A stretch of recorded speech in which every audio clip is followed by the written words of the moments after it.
Hello, family. Once again, we are here to discuss matters that affect our lives directly. And today, we want to talk about matters health, the conditions of hospitals back in our villages, in our county, in our constituencies, in our wards. What are the conditions of these hospitals? Because when you talk about health, this is a matter that affects the common man. It affects somebody directly. And with my host, my brother here, Okeyo Kinyo, karibu sana, welcome again. Thank you so much. Thank you so much. Yeah. I've always told you, if you call me, I'll always come any day, anytime. When we want to brainstorm and discuss issues that affect people's lives, count me in. Any day, anytime. Thank you. The plight of the plea of people, I mean their wishes, touches. I will say should touch any considerate man's heart. Yes, when issues are affecting society and people want to come together and offer solutions to such issues, I think an upright man should be part and parcel of such kind of discussions and meetings. And given day and age, if you call to me for such kind of an appearance, definitely I'll be here any day. I'm honored. Thank you so much. Thank you. Now, for today, like I've mentioned, we are looking at the health sector. Yes. Now, for example, look at Migori. Migori is a very beautiful county, full of life, with the culture, but with hardworking people. Actually, I must say, people from Migori, they are really hardworking. But Kenyans generally. I know, but I'm speaking from Migori. I come from Migori. Oh. You're sticking to the gospel. Yes, yes. You're an agent of the people of Migori. Exactly. The people of Migori are what makes you who I am. Thank you. Yeah. So let us look at Migori and the health system in the entire Migori, not specifically Migori town, but the entire Migori as a county. Migori as a county, yes. Yes. What are some of the challenges that these hospitals or these dispensaries face? What could be the solutions? And even before we get to the solutions, what are the conditions of these hospitals? Do the common man get the correct service that they seek in these hospitals?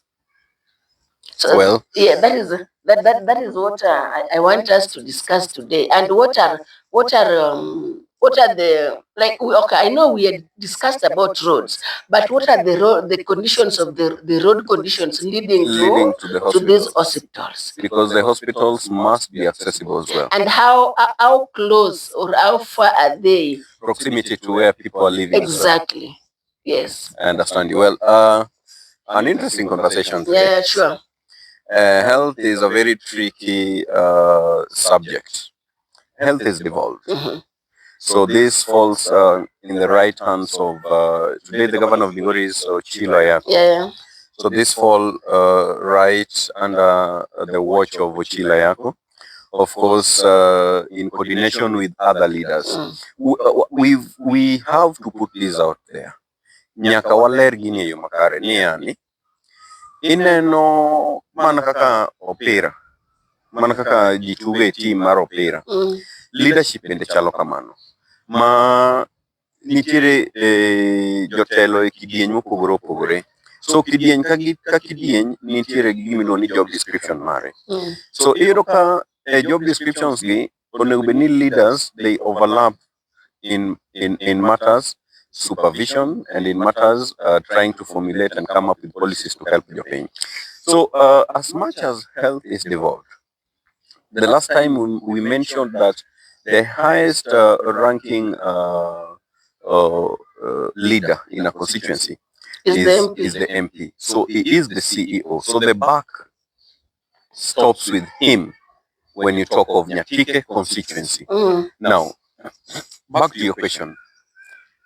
Do we have the right facilities? Do we have right equipments? Do we have enough stocks in terms of medicine? Do we have enough personnel? To answer your question outright, no. Issues revolving around health, because the number one job of the government is taking care of people. Yeah, sure. Taking care of people means you take care of their lives, you take care of their security, you take care of their movement, you take care of their well-being, and you also offer them policies that gives them avenues where they can do their own daily chores things and fend for themselves and get their money and survive. So health is a very critical thing that any government, any leader, any needs to take Serious. yeah, that's why you even see people taking insurances, people, because you need to take care of yourself, right? So if you mention how do we perform in terms of health facilities where we're coming from in Nyatike, and how has the situation been over and over again? Is there any improvement? Are we making any steps? I will tell you no, we are not. Because as it is today, it's in Nyatike where you'll still get an hospital or a dispensary doesn't have electricity. How do you operate? I want to believe there are vaccines that should even be kept under cold temperatures. Yeah. Do we even have such? I've even seen a cold room probably in any hospital within Nyatike where they can keep their some vaccines, their medication that are kept under such conditions. I'm not sure. If you cannot have it, how will you have it when there is no electricity? Do you know, as sad But as it may sound, Nyatike level 4 has electricity. I wanted to come to that. As sad as it may sound, do you know that that level 4 hospital in Nyatike can go without electricity even for months? How? They don't pay bills. Outages, breakdowns, name it. And nobody has ever addressed that issue. Nobody is talking about it. But and now we that have is now, leadership. But now that is the fault of Kenya Power. No, listen. I started by telling you people work, the government has departments for doing things. But there is somebody who is responsible for overseeing things in Nyatike. There is somebody responsible. Yeah, true. I agree with you. From an MCA. An MCA is elected to be responsible for the people of that place. What is your responsibility?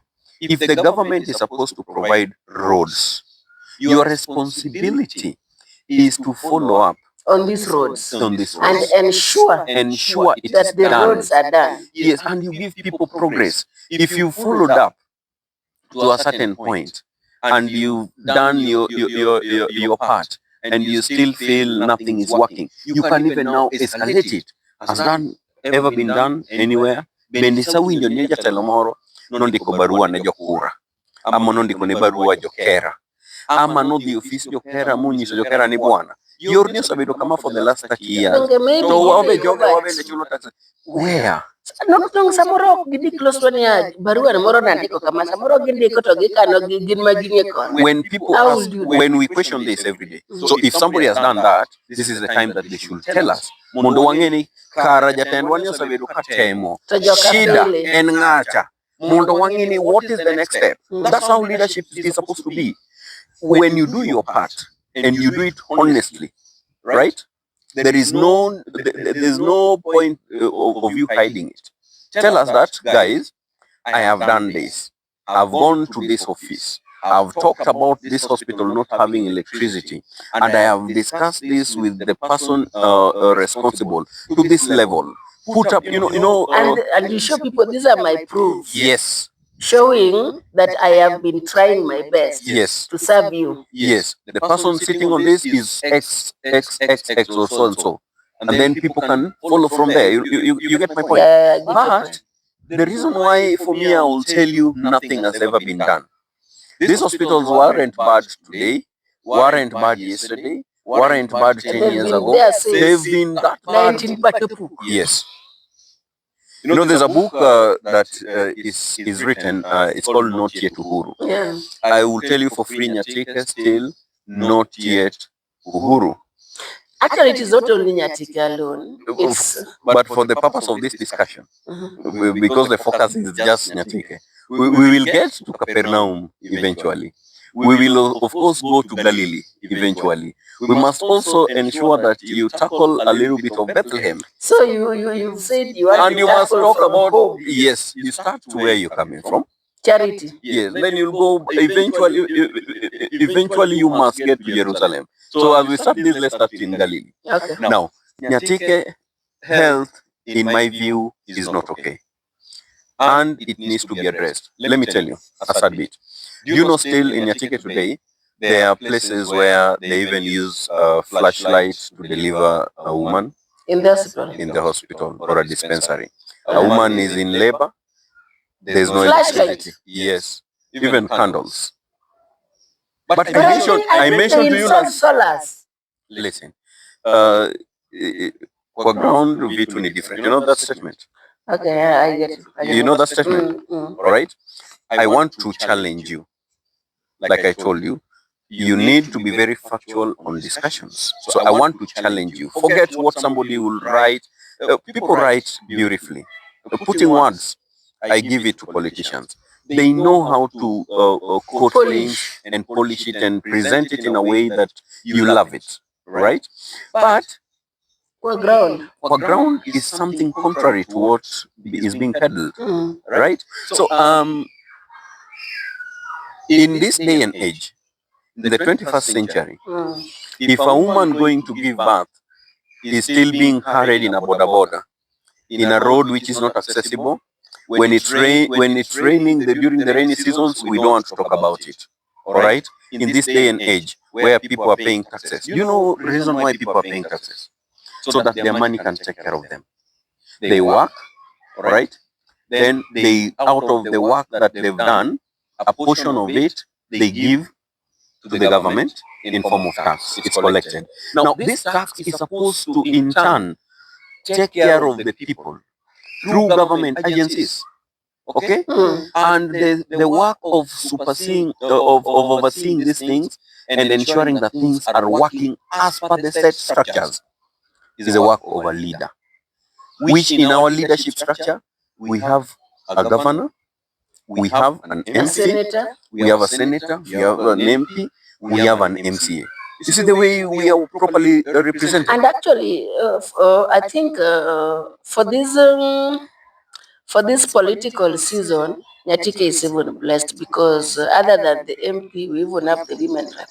Yes. So Nyatike is well represented. It's all over. You know, the representation bit is not. So at least the common man should feel the development. People are collecting taxes, right? There is leadership, right? What is lacking is honesty, integrity, and actual work. We've had leadership that formulates themselves in cocoons, friends, come up together, hoodwink people, get to power. The main, I will tell you for free that in this country, in a country where there is proper structures like we have mentioned, okay, and you still have an hospital or a dispensary in the village that uses a flashlight to oversee an important. So, like I told you, yeah, the hospitals in Nyatike, first of all, let's do a quick brush over where they are and how many do we have, an overview. I think Kalera has about 2 dispensaries only. Kalera, this is Kalera and last year Kalera. Kalera, the entire Kalera as a last season Kalera. Yeah, last season Kalera. So there's one in Kangaunditi and then the other one. The entire place, Makalda Kanyarwanda, I think has got about 4 dispensaries. I could underquote maybe by one or overquote by one, but they're about 4, 5, 3, 4, 5 they're about. Because there's one Buguni Kombato, then there's another one in Mikei area. There's one down Kanyarwanda, Nyandema area, I suppose. There could be 4, 5. I'm not so sure. And then we go to Sori, and then plus you add Nyatike, Makalda, there's a level 4 hospital, which is level 4 by name. not level 4 by actual. By action, yeah. Yes, it's level 4 by name. What makes an hospital level 4 vis-a-vis? I've told you that hospital in Nyatike can go without electricity. Yeah, you've mentioned that. It does not. It's sad. How many dispensaries or hospital does are in North Kadem? North We have Kadem. Agenga. I think we have Ndiwa. And then we have Kabuto is in North Kadem. We have Kituka. We have Onger. Which any other dispensary that I have not mentioned?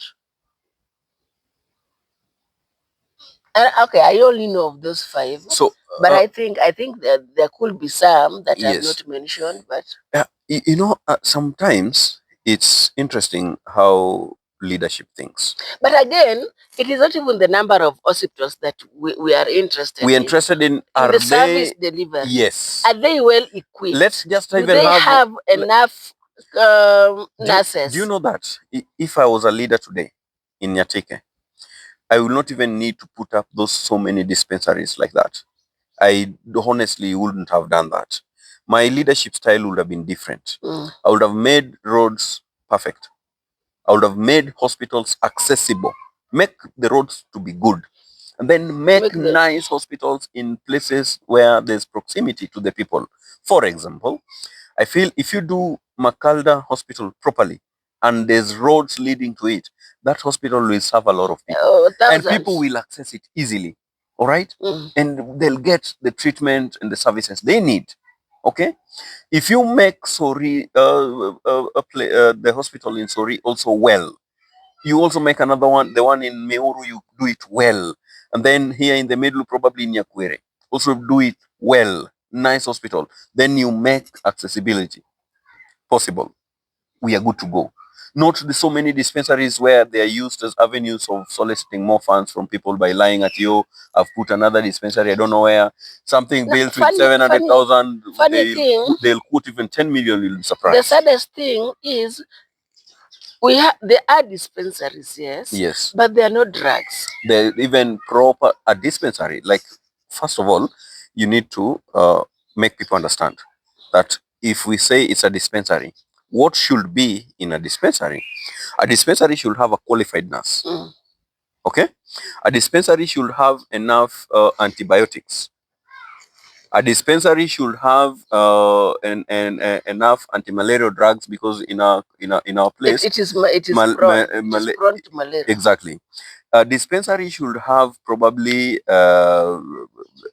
these anti-venom, the snake, umekatwa, it should be staged at the gauze. That's what should be in a dispensary. Now, can you go and confirm whether this is there? I will tell you outrightly that I'm very sure it won't be there, because if the level 4 hospital is where people buy their own, when you go to Nyatike level 4 hospital today, Nyatike district level 4 today, you'll be buying your own gloves that you'll give the medical attendant to use when they're attending to you. They equally buy their own disinfectant. Are you aware? No, I'm not. People are doing in a government hospital. Imagine. And there's leadership. No, that brings me to another question. Sometimes, like you've said here, like it is our norm in Tedero that we discuss factual things. Yes. In as much as there are no good facilities within Nyatike, we must also admit that maybe the ones that are there is service, but it is poor. The service delivery is very poor and very low. The moment you put very poor in that service delivery, then there is no service delivery. Okay. Let me put it this way. What if the government wanajaribu kuweka drugs, and now the hospitals takes advantage by through selling these drugs to nearby pharmacies? Because let me speak for Onger dispensary. I don't know whether it is still happening. I don't know whether it is still there, but there was a nurse that was there. I think serikali ilikuwa likunaleta dawa, then they resell these drugs. Corruption to specific dispensaries. You go to the hospital, unapimwa uko na malaria, but unaambiwa go to so and so, go and, as in, they even tell you the specific chemist where they know they very well that you will get the drug. So unakuja, okay, umepimwa uko na, but go to so and so, go buy drugs. We don't have drugs here. So that is also that could also be a major challenge maybe to our leaders. They try and they try to make sure the drugs are within the hospitals, but now the doctors, through corruption, they resell this. So I think that is it. We should look it on both ways. My friend, leadership is a full-time job. But corruption is everywhere. I'll repeat, leadership is a full-time job. Is to check on such kind of loopholes. But how do you check such kind of loopholes if you are also involved in the corruption up there? Now, so that's why I'm saying corruption gets back to we have had leadership in this country, and narrowing down to Nyatike, that has never cared about the people. They have been individuals that only care about themselves. The work of a leader is so simple. This country is already structured, and a lot of good men put in a lot of work to put these structures in place. The structures are for service delivery to the people. The work of a leader is to oversee these things. If there is a challenge somewhere, there is a shortcoming somewhere, the leaders need to sit down, come up with policies on how those issues can be addressed. That is what leadership is about. There's in leadership, there's no shortcut. In leadership, there's no these hinky punkies. You can't survive and you can't survive on hinky punky style of leadership. It won't work. Eventually, things will be exposed in the open. That's why we have the health system dying. Let me tell you, if you want to know that this all narrows down to leadership. Do we have hospitals in this country that are run privately? Yeah. And are they doing well? Very well. When you go there, do you get all the necessary that you need? Of course. At a cost, of course. Yes. Which is slightly higher.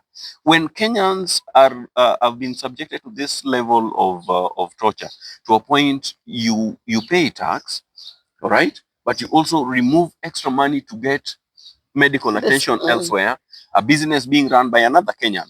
So it means even our government hospitals can be run well.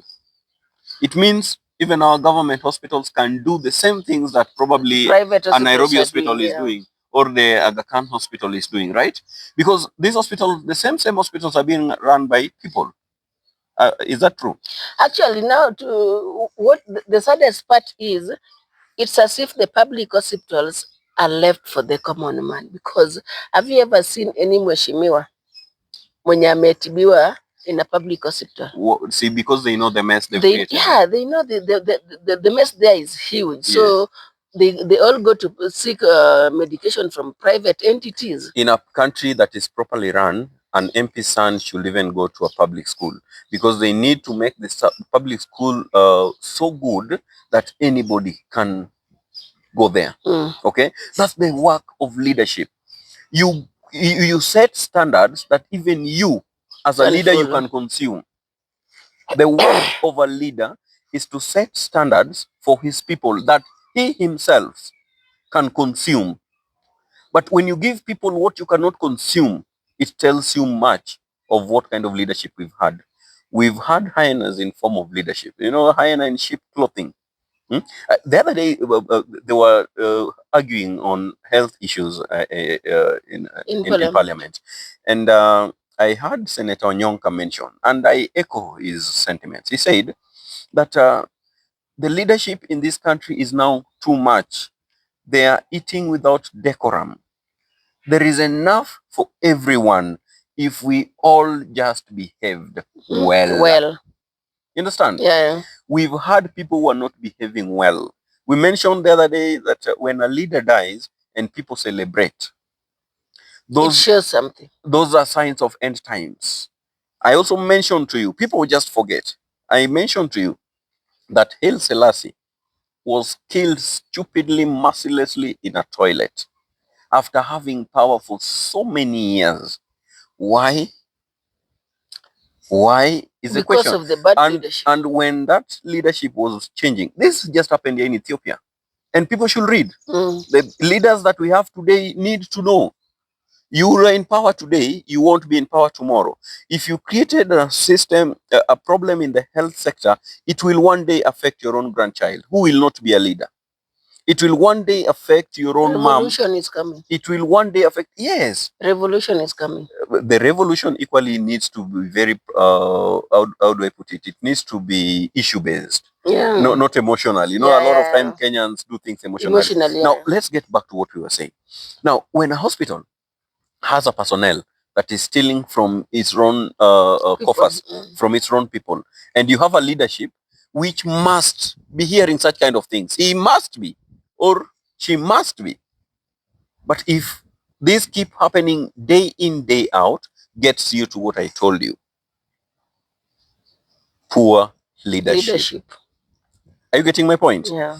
There's enough. There's enough for everyone. Yes. Sometimes I always say, in this life, there are people, okay, that must be managed. Must be managed. You get my point? And when you're given the responsibility to manage people, you have to do it. You cannot pass, how do I put it, the mandate of leading. No, you have to do it. All right. So the road starts from afar. Yeah, yeah. It starts from a leader who is not concerned, or is not aware, or does not care. It's either he doesn't know, or she doesn't know. But but they don't care. Or they don't care. You know, maybe he knows, he doesn't care. Yes. So that's what I'm saying. Maybe he doesn't know, or she doesn't know. Maybe he knows, but he doesn't care. Yes, because it's not his business or her business. You get my point? I get your point. So the health sector in Nyatike and Migori as a whole must be given what is called an immediate attention. Yeah, true. It must be given as a third eye. And leaders must start being serious about the welfare of the people. Because if you can imagine a pregnant woman in Kaleer.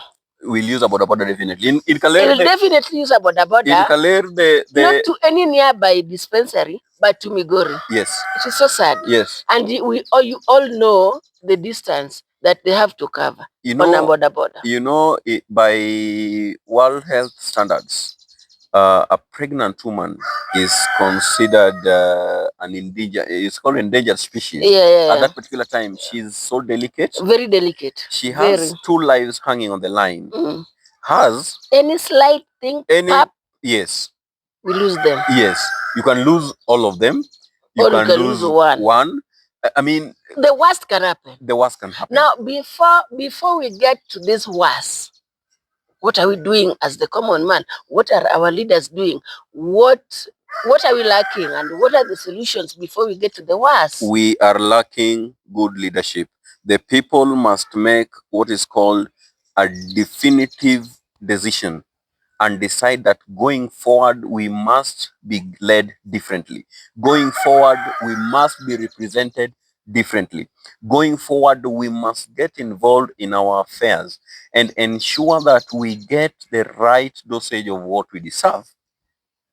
True. All right? When we pay taxes, these taxes should take care of you today as you're alive. Tomorrow when you'll be, you pay taxes when you're still strong. But you expect those taxes will take care of you even the day you are not strong. When you're in your old age. Yes, but when you have people that collect it and use it, it's actually sad that our politicians steal from us, okay? Only to store the money abroad. When just the other day, they told the same African man or our people that we don't want a white man interfering in our affairs. We need to do our own things here internally. How do you steal your people money to go and save to your prior oppressors? Let me put a disclaimer. This we watched. I don't know whether you watched the Obina show. Yes, with Gachagua. And did you get what he mentioned? for me, yes, I did get what you mentioned. And for me, when I watched that show, by the way, it's good. It is an eye-opener. Yes. In as much as they give the record, in as much wanagwere uko the other side, but it is an eye-opener to the common man. That Kenyans should see. It's never about them. It has never been about them. It is never about Kenyans. Yes. The other day, I'm sorry to say this, when the former Deputy President Gachagua was still friends with the president, right? The narrative or the things he will say were very different. I agree with the things he's saying today, by the way. I actually want him to talk more. I really want that guy to yap. Okay? But I will not follow him. I will listen to what he's saying. Yes, but don't follow him. I will not follow him. Because listen, I will make your own judgment. Yes, I'll make my... The things he's saying is good. Very good. It's opening Kenyans' eyes. Very good. That is why I'm telling you that it is an eye-opener. Yes. Listen, make judgment for yourself. But I can't follow him. Don't follow him. I agree with the things Gachagua is saying. But I agree with the war Gachagua is doing. I am equally in that war with him. But I will not entrust leadership with him. Are you getting me? That is very true. It will be same old, same old. Yeah. It has this thing, they've watered it down to now other things. Now let's not go to national issues. Can we focus just Migori, please? We are back. We are back. So the health issues in Migori needs addressing, and the addressing should be done now. Okay, I've told you a level 4 hospital should even have the scanning machines. In Makalda, which is a level 4 hospital, everybody still goes to Migori for scanning. Actually, even everyone. Okay. I know we are focusing on Nyatike, but even Kuria.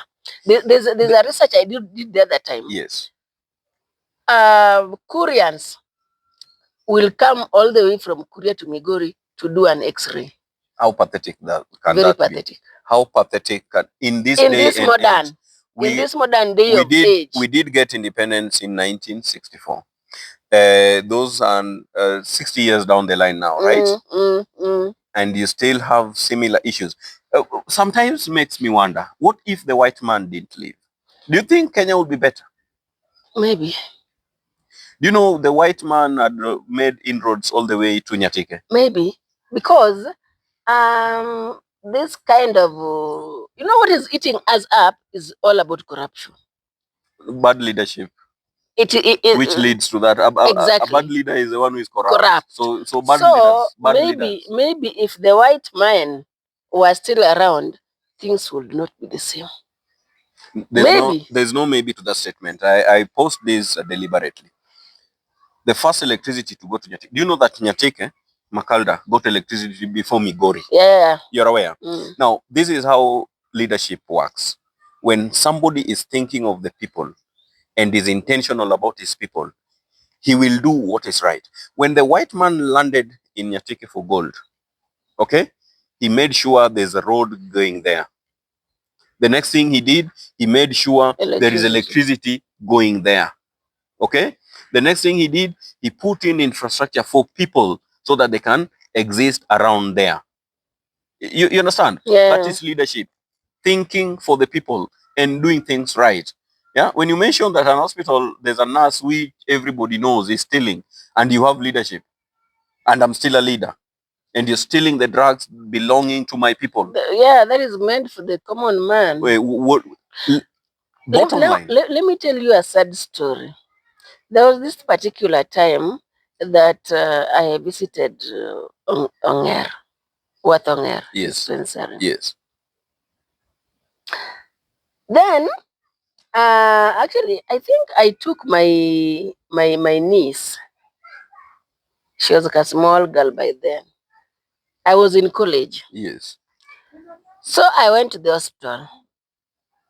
Then, as I walk out, a motorcycle comes in with an old lady. That was his grandmother. Wow. The grandmother is sick, terribly sick. Like that old mama was shaking, literally shaking. She goes in,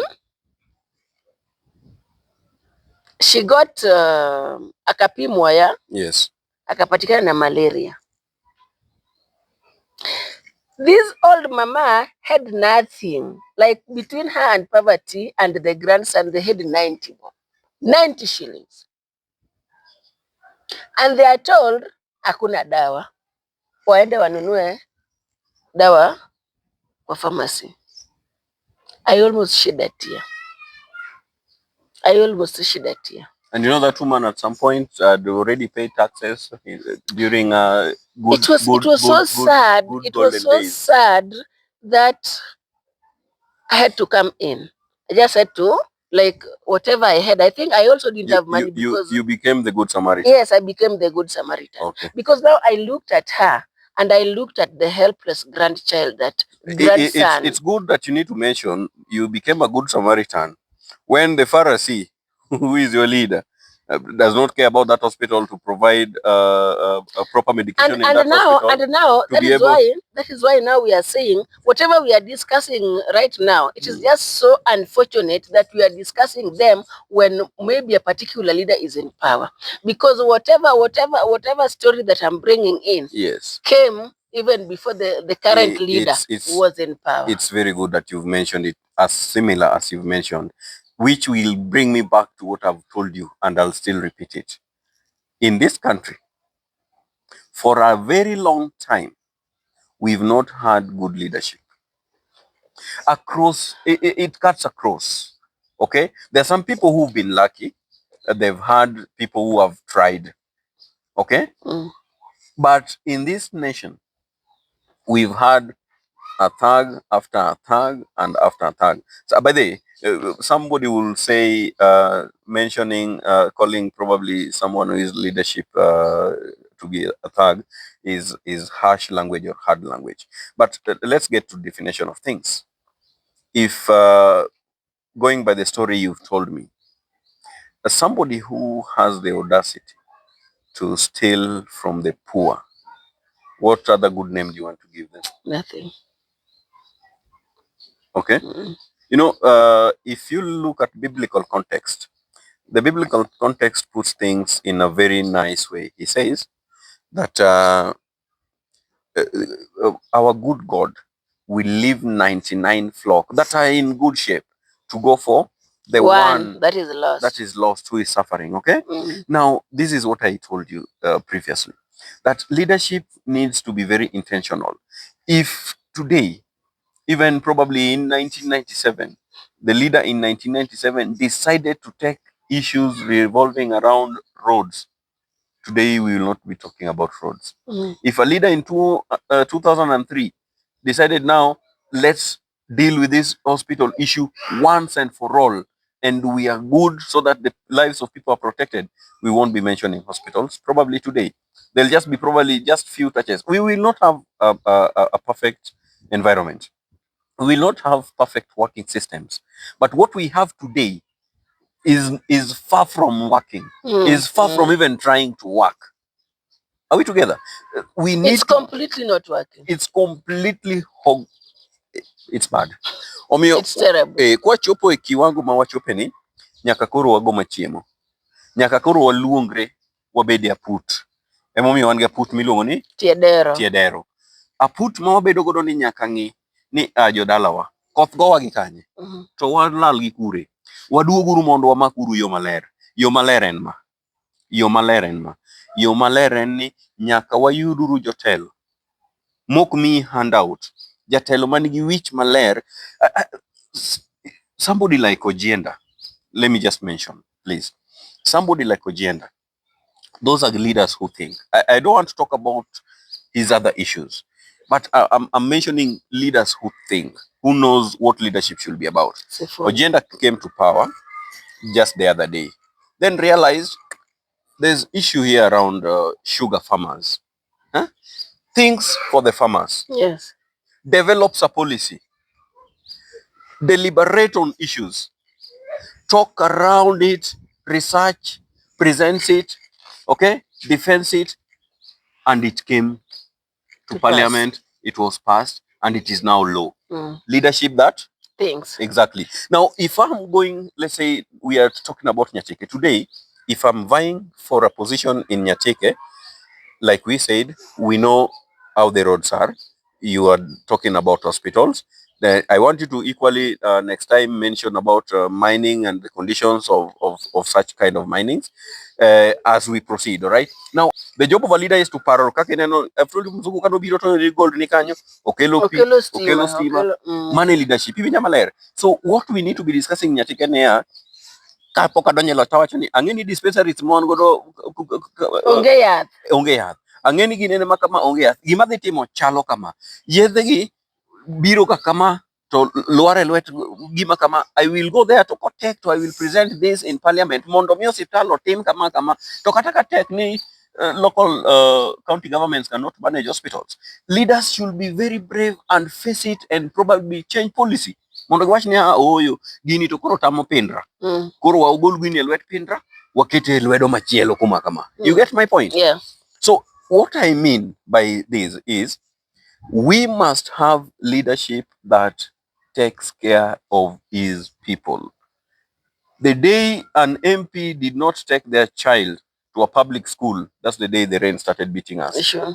The day an MP did not take his sick mother or her sick husband to our public hospital, that is the day the rain started beating us. So as we wind up and as we close, this is what I will say. Enough is enough. And it's time we have to take matters leadership seriously. We must take our people's lives seriously because we need people to be alive when they tell Negi. Yeah, and because even before we finish, let me just mention, when you talk about health, health is so wide. Like you've mentioned here, you would like us to touch on mining. Yes. When you talk about mining, we'll still come back to health. Yes. Of course. When you talk about mining, we'll still come back to roads. Remember, we started with roads. Yes. So these things, like in each and every topic, that as we go, as we move on, we still find our roots to the first problem that we discussed here. Yes. Meaning that if things should be solved, then they should be solved from our first discussion, that is roads. Nikwara mugi ajuang. Awe ugimago kawuono. My brother, thank you so much. It's nice hosting this with you. It is of course it is a very beautiful discussion, discussing things that affect us directly, and that is health. Health is wide. We cannot even discuss it now and finish it. Health involves even food that people eat. Exactly, it is so involving. It involves a lot. There's leaching in Nyatike. Pretty soon, those Nini will go to their maize. Thank you so much, family, for listening. Thank you so much for coming back again and again. Until next time, family, see you on to the next episode.